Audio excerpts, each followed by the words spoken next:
Aquaman and the Lost Kingdom.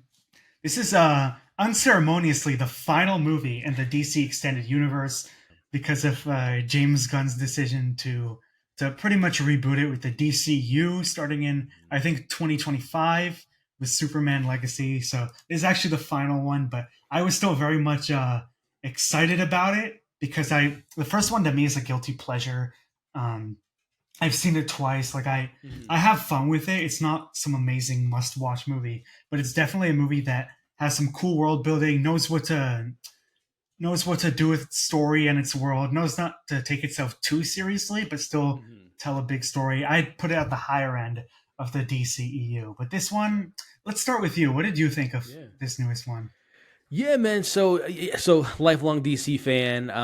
Since I was a kid, man, love Batman, Superman, Wonder Woman. The whole Justice League, and like you say, yeah, 2018's Aquaman. I wouldn't even say it's a guilty pleasure. I enjoy the film. It's again, growing up with these DC characters, Aquaman has always been the outlier as far as just like he's a guy that talks to fish. So there's like a certain type of mindset going into an Aquaman type of story, and I think James Wan kind of brings in that whole kind of Saturday morning adventure.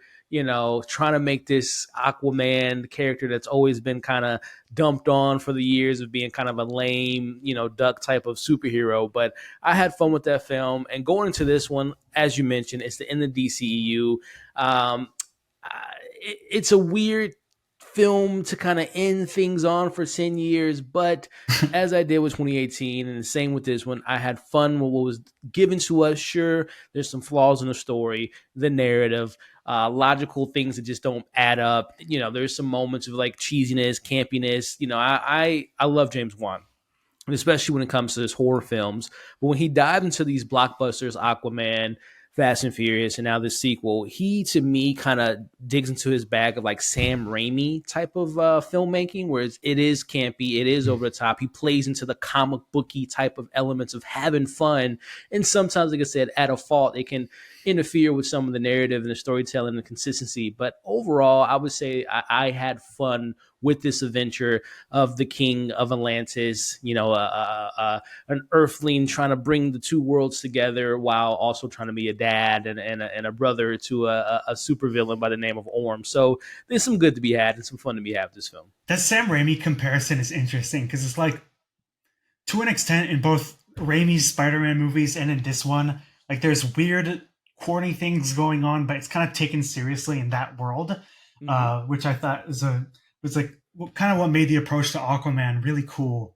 That being said, I didn't really enjoy this sequel very as much as I was even hoping to. Like Yeah. when it started, I was like, all right, but pretty soon I felt like there was something really missing from it. Like it didn't like the first one at least felt like there was a bit of soul to it because there was a lot of fun to it. But here, Mm-hmm. look, Jason Momoa, I have no like complaints with his turn here as Aquaman. He's having a great time, but everyone else in the cast, I didn't really even care for it because particularly I was really excited to see like Yahya Abdul Mateen II as the Yeah, main yeah. villain here Mm-hmm. Mm-hmm. because in the last one that was teased, and here he just has that unfiltered rage. But then there's Yeah. all these like uninteresting side plot devices that I guess are like key to the movie being called The Lost Kingdom, but it's Sure, also sure. I just didn't find any of that exposition interesting.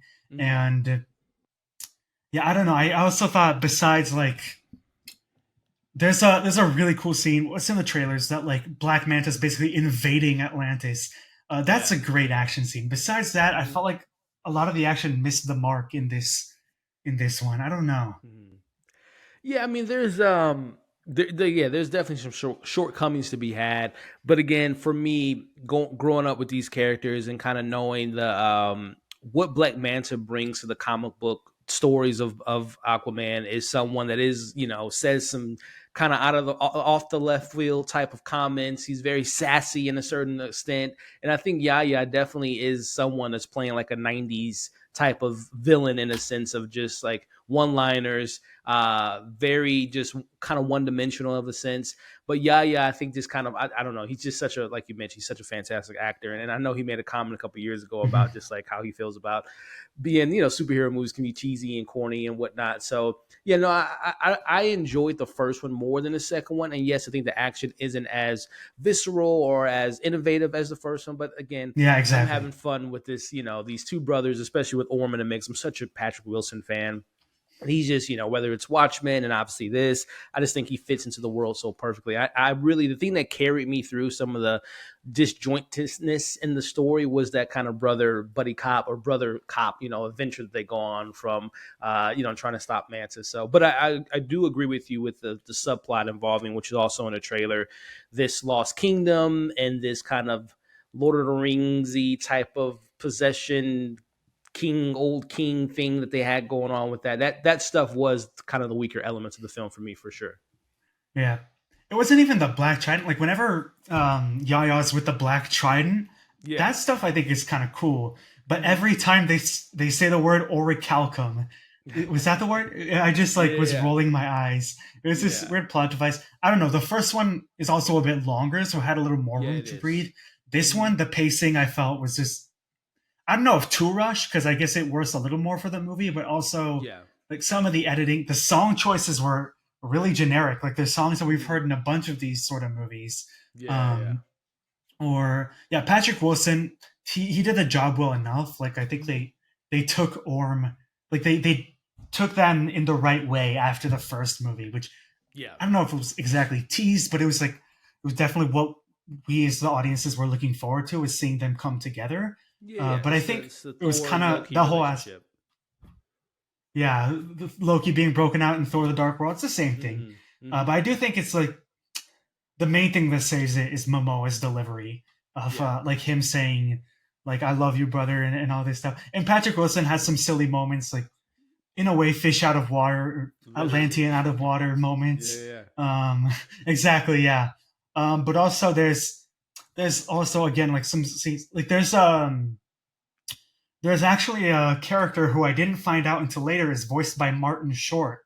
That whole scene I thought was Mm-hmm. kind of unbearable, or even like towards the final battle, I didn't think it was as exciting as like what we had seen at the end of the first movie.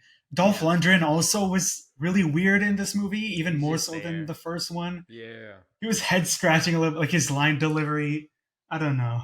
Yeah. He's like, "How are you sure it was the Lost Kingdom?" I don't know, bro. I really wasn't feeling this one. I just felt like James Wan. Even I wasn't huge on say like *Malignant*, but Mm-hmm. even that movie, I feel like you could tell it was his imagination.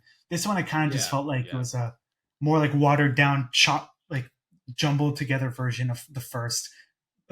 So for me, it's definitely on the lower end of DCEU. But as someone who enjoyed it, like, what does it rank for you in the now completed DCEU? Yeah, out of the 16 films, I think I had it at like 10th place for me, which is kind of, in the middle of the pack, if you want to call it that. Again, I wish there were bigger ramifications of this. Obviously, they didn't know when they were in production in 2021 that they were going to be the end of the road. So, and to be honest, not to give it an excuse, but there is, it is somewhat of a miracle Frankenstein of a movie with all the stuff behind the scenes of whether it's the set, Amber Heard, James Gunn, Oh reboot, yeah, taking out the Justice League members. Like there was, literally Ben Affleck was on set. He shot a right. scene for this movie. Two So Batman, I think, or yeah, so there was a lot of stuff behind the scenes. So again, not to make an excuse for this film, but it could have been worse. So I am, I will applaud hmm. the James Wan of trying to piece together a cohesiveness type of movie compared to something that there's been a lot of other films in recent memories that have had similar type of behind the scenes, out of control type of stuff that just no director could foresee. So I do think I Hmm. take into account of all the drama and all the stuff that they went through that it came out to be, one of the uh, better products of all the stuff that went on behind the scenes. Still, I just felt like a lot of the storylines they didn't do as much that was rewarding with them as they should have, and some of the directions that they took were like the more underwhelming ones. Mm-hmm. Again, like seeing Atlantis, I still think that most of the CGI works. Like there were Mm-hmm. some big bugs that I thought looked kind of ugly. But besides that, the CGI was fine. Weird that I also say this. Randall Park might have also been one of my lesser favorite parts, which is weird because I really like him. Yeah, Like he's a fun actor. always be Yeah. my maybe WandaVision. He's great, but I don't know. It's not that I didn't like where they took the character. It's just a lot of Sure. the dialogue. He has this one catchphrase that he repeats all the time. It like that writing was definitely annoying for me, and just even the ending scene, which is supposed to be a really big moment, I thought was kind of like it felt like stitched together at the last moment. I Oh don't yeah, know. you could tell that was a reshoot. That was definitely maybe one of those James Gunn apparent notes that he had for the film before they put the final product out there. That was probably just like their final send off versus what it probably would have been as a Justice League, goodbye type of moment to that world, which I probably imagine James Wan had in mind because he doesn't do three. Even if this wasn't the end of the DCEU, I don't think James Wan would have came back for Aquaman 3, regardless of the current DCU coming in.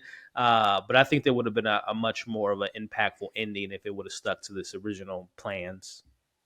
By the time we got to like the first Aquaman, they already did not care to make more team ups necessarily. Mm-hmm. So I wonder what the plan would have been if not for like the hard reboot or the soft reboot, whatever you want to call it. Yeah. Like because they still wanted to bring in Batman for this movie, but Mm-hmm. the Flash sort of ends up differently. Like it's I Yeah. wonder where they still would have wanted to take it because I don't think Justice League would have been in the immediate plans anyway. I just went into it kind of with just like, hey, this is the last hurrah for this franchise and these characters. And going back to your one point before we wrap up, I do think the initial plan was to have the Flash be heavily influenced in this film with kind of rebooting the DCEU in a sense and having whatever the ramifications of that original film was going to be. So I think James Wan said that he wanted to do a trench film, which was secretly going to be a Black Manta film. So Oh they kind of yeah. injected those storylines into this film. So again, there's a lot of stuff that went on behind the scenes of this film that, again, like you mentioned, that makes it feel kind of disjointed. It feels like it's kind of incomplete because they kind of had to take things out due to the resetting of the universe. So again, I guess I'm just being a little bit more generous with the film, just knowing some of the stuff behind the scenes. But even taking that out, I totally agree with you. Even if you don't know those things, it does come off very kind of like disjointed of a sense and not a complete film. But again, knowing my stuff that I know that went on behind the scene, I'm just like, man, I'm just surprised they were able to make a movie out of all the stuff that went on with this movie.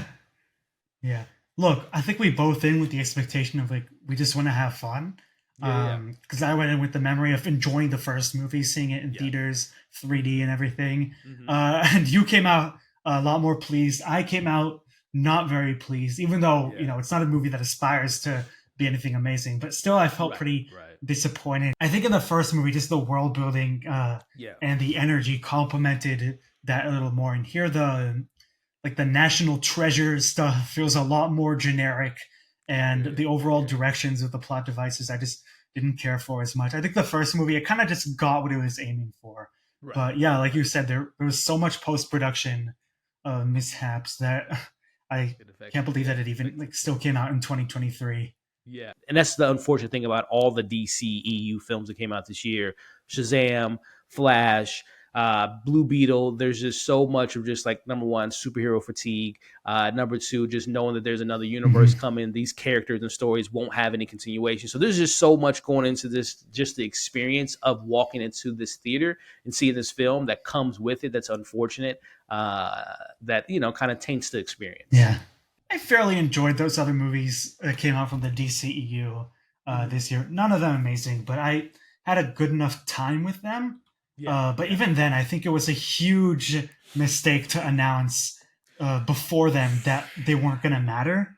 Because Yeah. like, because that must have really hurt the box office. Like, it 100%. kind of like watching this kind of reminded me of like when you went into X-Men Dark Phoenix and you knew it was kind of like they decided that it was going to be the end after they finished shooting it, Yeah. um, Yeah. because of like behind the scenes stuff.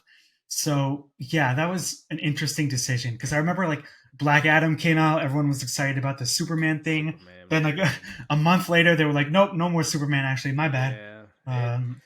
So yeah, very Oh interesting man. end to the DCEU. I'm Yeah. excited to see a James Gunn directed Superman movie. Same. Um, in a way, I do think Jason Momoa gave a very definitive performance to Aquaman, and even though I'm not gonna like compare it to someone like Chris Hemsworth as Thor, I do think Sure. um, I would love to see him continue in the rebooted universe, even though I don't see that that's the plan right now. Yeah, no, the rumor has it he's going to be a part of the DCU, but as a completely different character as Lobo. So we'll see. But like you said, for someone like myself that grew up with Aquaman as a character that's always been a joke, Jason Momoa did bring kind of rejuvenated this character that was always looked at Mhm. as a joke. So yeah, Jason Momoa, my man, Yeah, Aquaman, man. and is now the highest grossing theatrical DC movie ever. Yep, The first one, I mean, there you go. not this one. This one's only been out for a few days. Yeah, this isn't Um, gonna do well. I think overall at the box office, it might be like the Marvels as far as probably don't even. yeah, which is interesting that two movies that like made the first one made 1.1 billion, and then kind of like Yep. the superhero fatigue or a different placing of the Oh, franchise kind of lowered expectations for the next one. Even though I still fairly enjoyed both Captain Marvel movies, I definitely see why like the excitement went down for that one.